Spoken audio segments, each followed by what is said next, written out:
দর্শক, এই মুহূর্তে অবস্থান করছি কোতোপালং টিভি টাওয়ার সংলগ্ন এলাকায়। আপনারা দেখতে পাচ্ছেন এখানে অসংখ্য মানুষের ভিড়, কিন্তু এখানে একটি মৃতদেহের সন্ধান পাওয়া গেছে। সেই মৃতদেহ চিহ্নিত করার জন্য আসলে মূলত এতগুলো লোকজন এখানে জড়ো হয়েছে।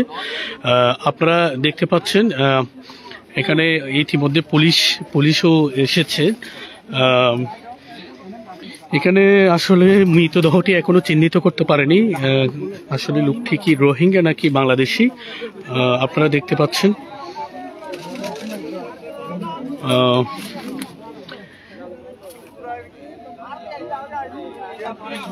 দর্শক দেখতে পাচ্ছেন যে এখানে যে অজ্ঞাত প্রশাসনে কিন্তু এখানে এসেছেন,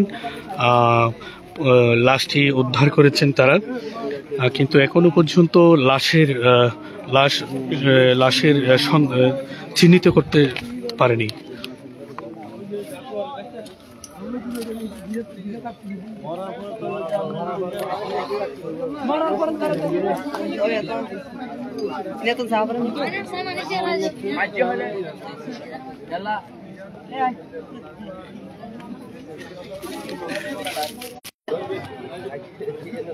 দর্শক দেখতে পাচ্ছেন এখানে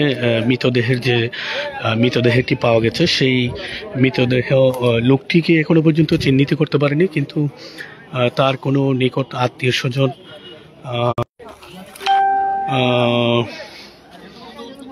দর্শক দেখতে পাচ্ছেন এখানে অসংখ্য মানুষ কিন্তু এসেছে সেই মরদেহটি দেখার জন্য।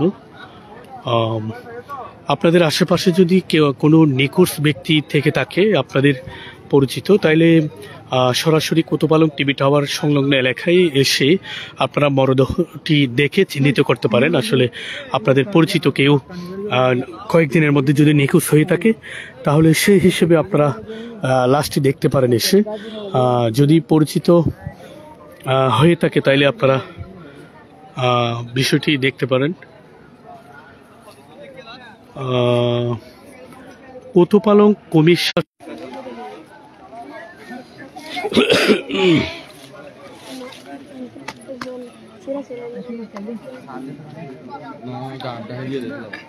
দর্শক আপনারা দেখতে পাচ্ছেন ওই অজ্ঞাত যে মৃতদেহটি পাওয়া গেছে সেই মৃতদেহ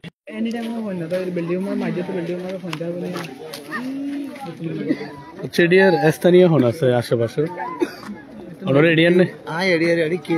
আচ্ছা, এতে এবার হতনো খবর হয়ে গাড়ি চালান দে। আচ্ছা আচ্ছা আচ্ছা, খবর ভাই নাই ছিড়ি আবার।